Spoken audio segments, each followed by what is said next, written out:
Boa tarde. Que Deus nos abençoe. Desculpe a voz. Espero que dê para entender. Sejam todos muito bem-vindos nessa oportunidade de estarmos aqui tentando entender a lei divina para o nosso burilamento, como a mensagem de Emmanuel, muito importante, dizendo aqui para a gente, e nos esclarecendo, que a gente carrega além túmulo o fardo das nossas culpas e a gente implora para reencarnar, como quem sabe que o corpo físico é um instrumento capaz de reabilitar-nos. E a gente, nessa súplica, a gente não poupa promessas, a gente não mede votos, sacrifícios, a gente precisa de um berço a qualquer preço. E quase sempre, como ele diz aqui, renascemos em duras dificuldades.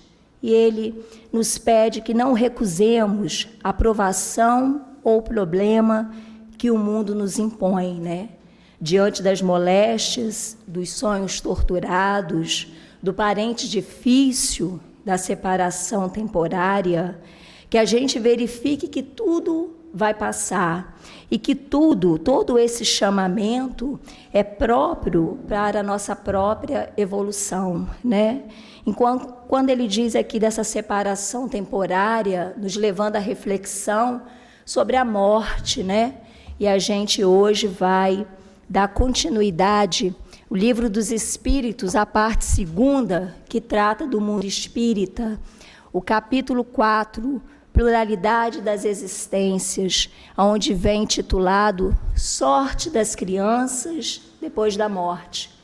O que acontece, quando uma criança desencarna em tenra idade? O que acontece com esse espírito? É o nosso tema.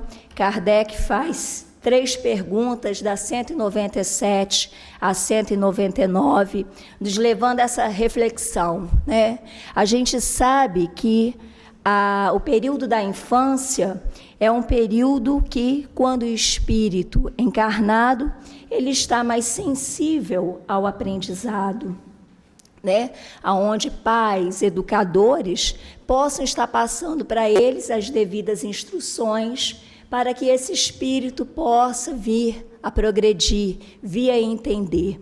Quando a gente se refere à morte, em qualquer idade, ela sempre nos leva a profundas reflexões, Para nós espíritas não é diferente. Embora entendendo que a morte nada mais é do que uma separação temporária, Separação, a passagem do mundo físico para o mundo espiritual, ela não deixa de mexer com os nossos sentimentos, principalmente quando se relaciona a crianças, Que na nossa visão ainda grosseira, a gente coloca assim, mal despertaram para a vida e ela já morre. A gente entra nas reflexões sobre a morte prematura, querendo saber o porquê que crianças mal acabam de nascer, desencarnam, O que a gente começa a perceber, que o Evangelho que acalenta, que nos esclarece, não nos deixa mais na revolta, nas decepções, no desespero, A gente começa a entender, embora não que nós não sintamos, que a dor não venha, a dor ela vem, mas ele nos leva à reflexão, a pensar, a entender essa lei de amor, essa lei divina que algum motivo tem. Já sabemos que os laços não se desfazem, A separação ela é temporária. O Evangelho ele nos traz isso. A primeira pergunta que Kardec fez foi a pergunta 197, e ele ligou a 197 a 197A, quando ele pergunta assim: o espírito de uma criança que morreu em tenra idade é tão adiantado quanto a de um adulto? Aí na 197A ele pergunta: tão adiantado quanto a de um adulto, quanto adiantado também podemos dizer do que dos seus próprios pais? Os espíritos respondem que algumas vezes muito mais adiantado ele é, por ele ter vivido muito mais e ter mais experiências e, sobretudo, se ele conseguiu progredir. Portanto, muito mais frequentemente, ele também é mais adiantado do que a dos seus próprios pais. E isso, muitas vezes, é o que nós verificamos, né, na nossa convivência no planeta Terra. Então, o espírito de uma criança, ele pode ser, sim, muito mais avançado, muito mais adiantado do que a de um adulto, muito mais avançado do que a dos seus próprios pais, desde que, nas sucessivas reencarnações que ele tenha passado, nas experiências que ele tenha vivido, ele tenha progredido, né? A bagagem espiritual dele tenha feito com que ele se adiantasse mais, ele tenha conseguido mais esse progresso moral, né? Muitas das vezes a gente vê que são os próprios ancestrais que estão de volta. A avó que vem como filha, o sogro que vem como um filho, justamente para estreitar esses laços, né? Eles retornam trazendo experiências, trazendo novos aprendizados do plano espiritual para o plano carnal. Não quer dizer que aquele espírito que habitou aquele corpo infantil seja um espírito primitivo. O corpo era pequeno, mas aquele espírito, ele traz uma bagagem de experiências, né? A gente sabe que a criança, na fase infantil, o espírito, ele não se manifesta todo por completo, porque os órgãos ainda estão em desenvolvimento. Muitas vezes a gente ouve relatos, né, de pais, de educadores, principalmente os pais.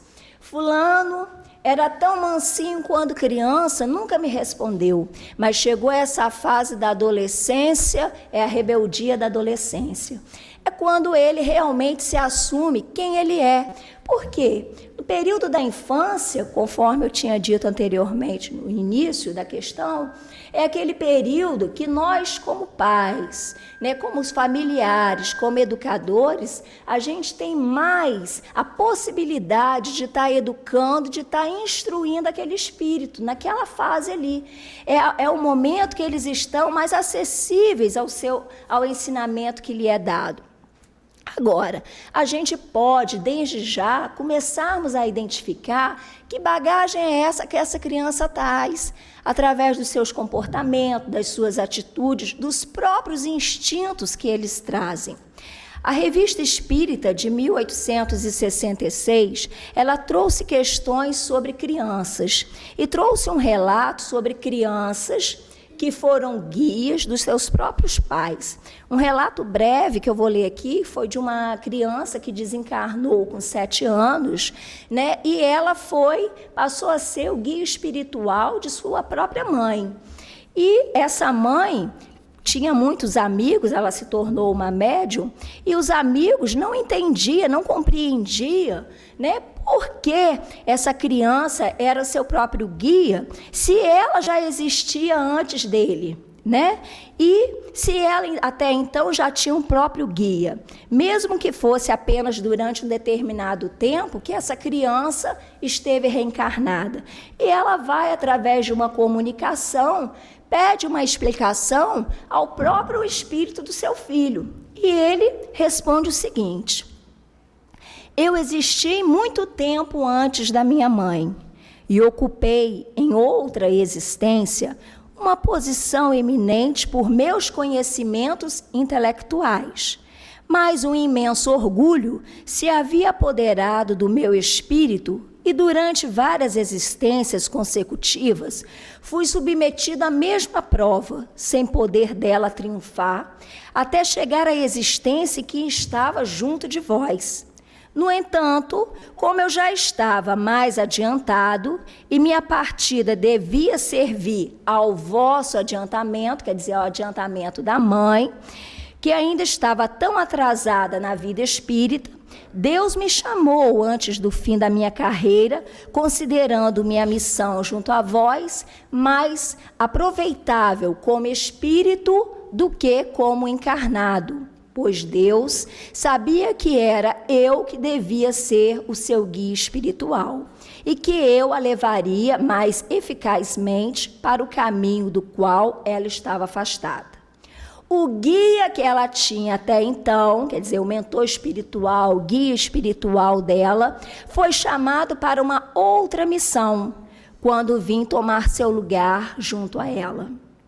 Bendireis a hora da prova terrível que vos trouxe ao caminho da felicidade eterna, sem a qual teríeis ainda muitas existências infelizes a percorrer. Então, quer dizer, um espírito que reencarnou como filho, mais adiantado do que ela, né? Foi chamado de volta ao plano espiritual, porque ele poderia, como espírito, ajudá-la no seu adiantamento, né? Traz uma observação de que esse menino, quando encarnado, ele tinha uma precocidade intelectual rara para a sua idade. Mesmo gozando de boa saúde, parecia pressentir o seu fim. Ele se alegrava nos cemitérios e, sem jamais ter ouvido falar em espiritismo, no qual seus pais não acreditavam, muitas vezes perguntava quando, se estivesse morto, não se poderia voltar aos que tinham amado. Ele aspirava à morte como uma felicidade e dizia que, quando morresse, sua mãe não deveria afligir-se, porque ele voltaria para estar junto dela. Com efeito, com a morte de 3 filhos em alguns dias, né, ela foi recompensada e procurou a consolação no espiritismo. Com a sua fé, ela teve a possibilidade de conversar a cada instante com seus filhos, porque a mãe se tornou uma excelente médium em bem pouco tempo, tendo seu próprio filho como guia, espírito que se revela por uma grande superioridade. Então, foi o que eu falei, através das sucessivas reencarnações dele, ele adquiriu uma bagagem de experiências que o fizeram, né, avançar, ser um espírito mais adiantado do que daqueles que foram seus pais. Na questão 199, Kardec pergunta: o espírito da criança que morre pequenina, não tendo podido fazer o mal, pertence às classes superiores? Ou seja, a criança que desencarna em tenra idade, ela não praticou o mal. Podemos supor que este espírito, ele seja um espírito evoluído? Os espíritos respondem: não fez o mal, mas também não fez o bem. E Deus não isenta das provações que ele tiver que passar, né? O grau de pureza não está porque aquele espírito habitou em um corpo infantil. O grau de pureza está no progresso que ele tem adquirido, né? Não é o fato de uma criança ter desencarnado em uma determinada idade que faz com que ela pertença a uma escala de espíritos superiores, né? Existem espíritos mais adiantados que vêm, sim, tem sim, que reencarnam, até mesmo como missão, né? Mas a maioria, no planeta Terra, no planeta de provas e expiações, são espíritos que vêm buscar o seu aperfeiçoamento, que vêm aprender, né? Que têm essa oportunidade de crescer, de se aprimorarem. Kardec comenta e nos leva à seguinte reflexão: se o homem tivesse apenas uma existência, e se depois dela lhe fosse dado uma vida eterna, ele teve apenas uma existência, depois dela vem a vida eterna, a felicidade. Qual seria o mérito da metade da espécie humana que morre em tenra idade, né? Como eles desfrutariam dessa felicidade eterna sem esforços? Porque para uns provas tão severas e para outros provas mais suaves, sem provas nenhuma, isentando, fazendo essa ligação, né? A criança desencarnou, não praticou o mal, então ela já adquire uma felicidade eterna, né? Não estaria de acordo com a lei divina, porque a lei do Pai é uma lei justa, né? Um espírito que tenha desencarnado em corpo infantil, que tem apenas vivido alguns instantes, dias, meses, sem fazer mal nem fazer bem, não pode merecer prêmios nem castigos, porque segundo o próprio ensinamento de Jesus, cada um vai ser punido ou vai ser recompensado segundo as suas obras, né? A cada um segundo as suas obras. Antes de ler a questão 199, vou ler uma mensagem aqui do Espírito Sanson, que está no Evangelho segundo o Espiritismo, no capítulo 5, o item 21, intitulado Perda de Pessoas Amadas e Mortes Prematuras, que eu fiz muita ligação antes de iniciar essa 199. E Sanson trouxe uma mensagem para a gente que ele começa assim: quando a morte vem até vossas famílias, levando sem critério algum os jovens antes dos velhos, muitas vezes dizeis: Deus não é justo, porque sacrifica o que é forte e cheio de vida para conservar aqueles que viveram muitos anos plenos de decepções. Leva aqueles que são úteis e deixa os que não servem mais para nada. Parte o coração de uma mãe, privando-a da inocente criatura que fazia toda a sua alegria. Nada se faz sem uma finalidade inteligente. E seja lá o que for, cada fato tem sua razão de ser. Se procurasseis investigar minuciosamente todas as dores que vos atingem, nelas sempre ireis encontrar uma razão divina, a razão regeneradora, e vossos insignificantes interesses teriam uma importância tão menor que vós os colocarias em último plano. A morte prematura, muitas vezes, é um benefício que Deus concede àqueles que desencarna e que assim fica resguardado das misérias que a vida apresenta ou das tentações que poderiam causar a sua perdição.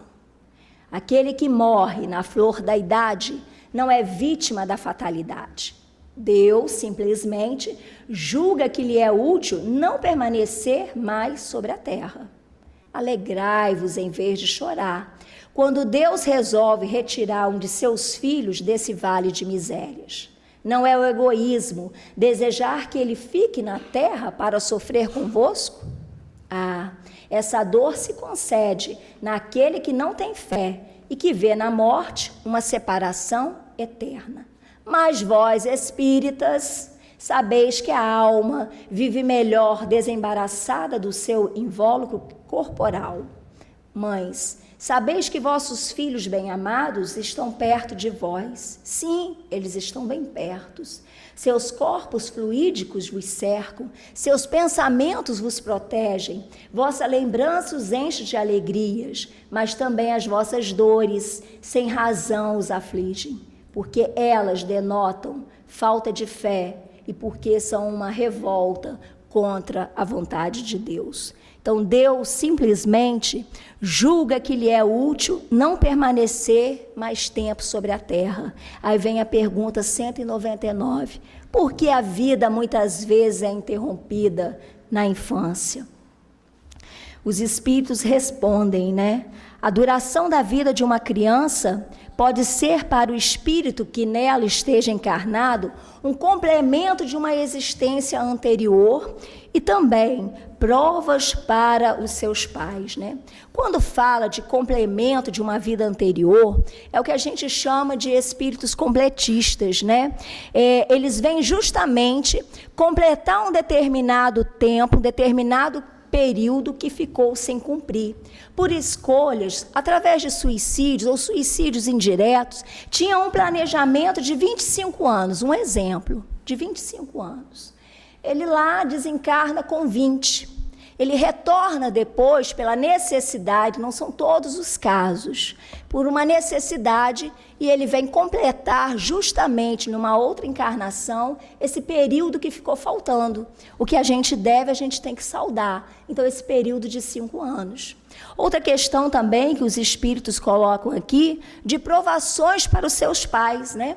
Quantas vezes pais, diante dessas dores, né, eles se reajustam com a lei, Sentimentos tão abalados que quando há uma perda, né, entre aspas, de um ente querido, eles dizem que a vida mudou completamente e passa realmente a rever seus pensamentos, as suas atitudes. O que a gente vai verificando é que a lei, ela não nos abandona, ela não nos desampara, né? E que nada se perde. Apesar das dores, né, das nossas angústias, nada se perde e tudo acaba se transformando em lições valiosas. A lei, quando ela tem que ser cumprida, ela vai ser cumprida. A lei, ela cumpre o seu papel. E aí a gente lembra aqui da mensagem do Espírito Sanson. O que muitas vezes a gente vê como mal é um bem.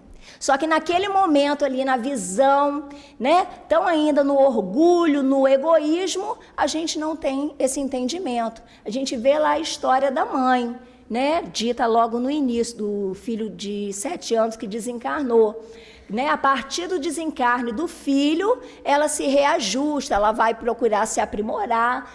E com aquilo dali, ela toca a vida dela para frente, refazendo. Ela buscou até o espiritismo e ela se torna uma médium. Então, nada está perdido.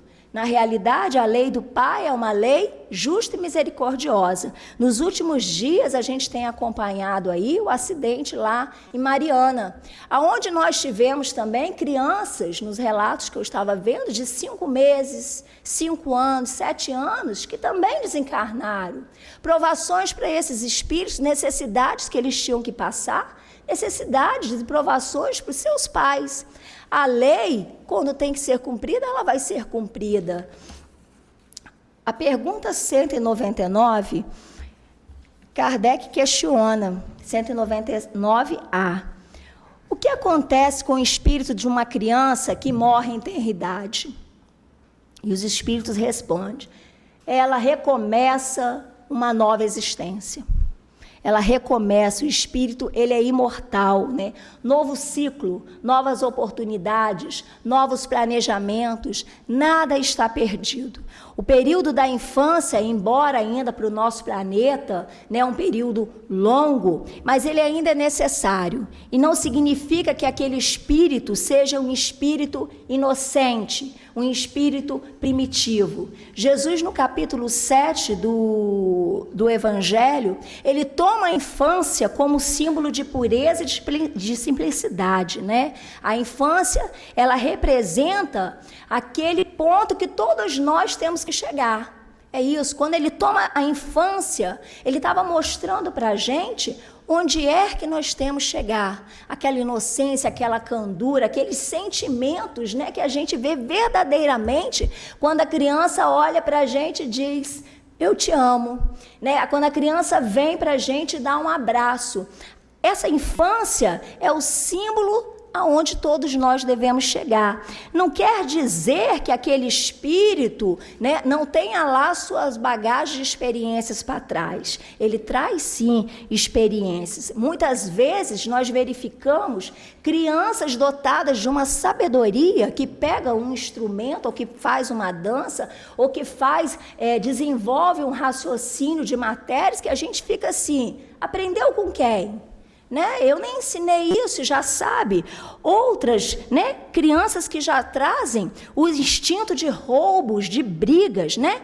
Quantas crianças são criadas dentro de um mesmo lar, na mesma forma, na mesma disciplina, né, nas mesmas condições, e uma tende para um caminho e a outra tende para caminhos mais tortuosos, né? Apesar dos bons exemplos, a educação foi dada a mesma.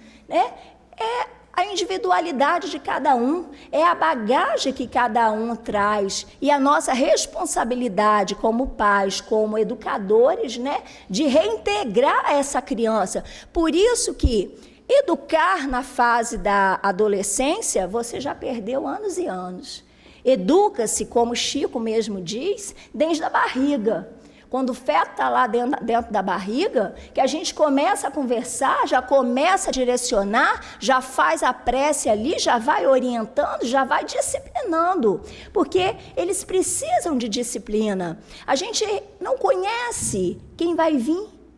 A gente está ali para acolher, né? Para educar, para mostrar que nós estamos ali juntos. Mas cabe a cada um de nós o dever e a responsabilidade de conduzir esses espíritos, enquanto eles estão caminhando conosco. Tem um comentário de Kardec, embaixo dessa questão, que ele diz assim, olha, não é racional considerar a infância como um estado normal de inocência. Não se vê em crianças dotadas dos piores instintos, numa idade em que a educação não pôde ainda exercer sua influência, né? E algumas delas que parecem trazer de berço a astúcia, a falsidade, a perfídia, o próprio instinto do roubo e do assassínio, e isto não obstante dos bons exemplos de que são cercados.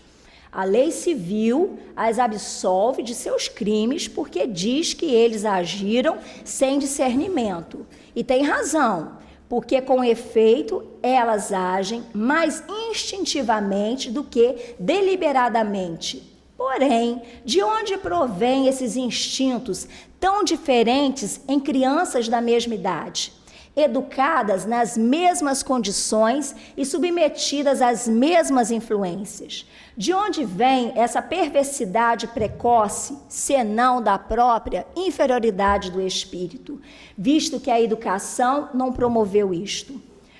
Os que são viciosos é porque seu espírito progrediu menos e que então experimentaram as consequências não de seus atos infantis, mas dos de suas existências anteriores. E assim, a lei é a mesma para todos e a justiça de Deus atinge a todos. Então, a gente vai verificando, né, o que cada um traz, a individualidade de cada um. As crianças são espíritos, né? Cada uma traz uma bagagem de experiência. Precisam ser corrigidas, precisam ser disciplinadas, né? O berço e o túmulo são portas de entrada e portas de saída da escola chamada vida, aonde todos nós temos necessidade de passarmos para evoluirmos. Somos espíritos imortais. Carregamos a bagagem de conhecimentos que a gente vem adquirindo, né? Enquanto a gente está aqui, a gente leva. Nossas crianças, após o desencarne, elas não estão desamparadas. Elas são socorridas, e o Evangelho, o Livro dos Espíritos traz isso para a gente, que a gente possa levar essa divulgação do Espiritismo e levar essa informação a todos aqueles que ainda não têm o conhecimento da doutrina. As crianças, quando desencarnam, elas têm creche, elas têm escola, a vida continua, embora em um outro plano. Elas são amparadas porque o Pai não desampara as suas ovelhas, né? A criança, quando o espírito da criança, ele alcança uma determinada elevação, né? Ela logo se desfaz, porque ela assume o comando mental de si mesma e ela se desfaz daquele mantozinho infantil e assume lá no plano espiritual a condição de adulto, em alguns casos. Há inúmeras colônias espirituais, instituições de auxílio à infância no plano espiritual, né? Seja para adequá-las a uma nova realidade, que é o retorno no plano espiritual, seja para assisti-las por uma próxima encarnação. A literatura espírita, ela traz, e muito bem detalhado, no livro Entre a Terra e o Céu, André Luiz, uma psicografia de Chico Xavier, ele fala sobre a colônia Lar da Bênção. Lar da Bênção é uma colônia educativa, é um misto de escola de mães e domicílios para os pequenos que recém-regressam do plano carnal para o espiritual, né? Que acabaram de desencarnar. É uma colônia situada no espaço espiritual correspondente às terras brasileiras. Aí a gente vai imaginando, né? Olha só que beleza, né? A lei do Pai, não desampara ninguém. Essa colônia, ela tem o objetivo preparar mães para uma maternidade responsável e preparar e atender as crianças que desencarnam e reencarnam. Essas crianças encontram na colônia Lar da Bênção o apoio necessário ao seu reajustamento espiritual, né? São abençoadas pela assistência dos benfeitores espirituais do Lar da Bênção e pelo afeto inesquecível daquelas que foram suas mães e que ainda se encontram presas na carne. No entanto, elas são levadas à colônia para auxiliar e acompanhar o reerguimento dos seus filhos. Eu só vou falar de 2 ou 3 colônias aqui, mas existem muitas. Olha só que maravilha. Elas recebem assistência dos benfeitores espirituais. Elas recebem o afeto daquelas que foram suas mães da última encarnação. As mães são levadas durante o repouso físico, durante o sono, para estarem com seus filhos. E elas auxiliam eles até o período que eles possam começar a caminhar junto com as mãezinhas protetoras que estão lá. Quer dizer, esse elo, ele não se desfaz. Elas acompanham até que eles consigam se reerguer espiritualmente. Cidade de Castrel é uma outra colônia que está no livro A Vida Além do Véu, ditado por vários espíritos, em uma edição da FEB. Diz o seguinte, que a tarefa básica da cidade de Castrel é o atendimento à infância, né? Recebe espíritos desencarnados na infância, prepara-os por uma nova realidade, consegue reintegrá-los a planos que são destinados após terem retornado à forma de adulto e prepara esses espíritos para uma nova reencarnação, acompanhando-os na fase infantil. Então, eles atendem as crianças que mal acabaram de desencarnar, ficam com elas, reintegram elas a outros planos quando elas começam, né, a requerir de novo a forma como adulto, porque eles são espíritos, né, estavam como crianças, e prepara esses espíritos para uma próxima reencarnação e acompanham eles quando eles reencarnam na fase, até terminar a fase infantil. Segundo o livro, essa colônia é situada entre montanhas, cercada por um terraço cheio de colunas, uma longa rua que corta de uma ponta a outra, de um extremo a outro, a cidade, formando uma alameda, onde estão localizadas as cidades, as residências de seus dirigentes. Há muitos terrenos, edifícios, construções, vivem lá muitos trabalhadores do campo que também auxiliam o desenvolvimento das crianças. E a gente não poderia deixar de comentar sobre a colônia Varanda da Paz e sobre a colônia Sol Nascente, que fica localizada aqui na parte espiritual da cidade de Campos até a Barra do Furado, aonde é de responsabilidade de Dr. Erma, responsável pelo departamento da reencarnação e o atendimento também às crianças. Então, também temos colônias aqui por perto, também temos esse amparo dos benfeitores, de Dr. Erma, né, auxiliando as crianças que desencarnam e que vêm para uma nova oportunidade. O que a gente conclui dessa lição é que todos nós somos espíritos, né, imortais, todos nós temos a necessidade de progredir. E uma lição aqui para nós, como pais, como educadores, né, essa responsabilidade de auxiliar, de educar essas crianças, né, ainda nessa fase infantil. Como diz uma mensagem de Emmanuel, né, um menino em desgoverno acelerado em preparação. Hoje pode ser uma criança livre, mas amanhã pode ser um problema laborioso, né? Pequeninos refletem grandes, filhos imitam os pais.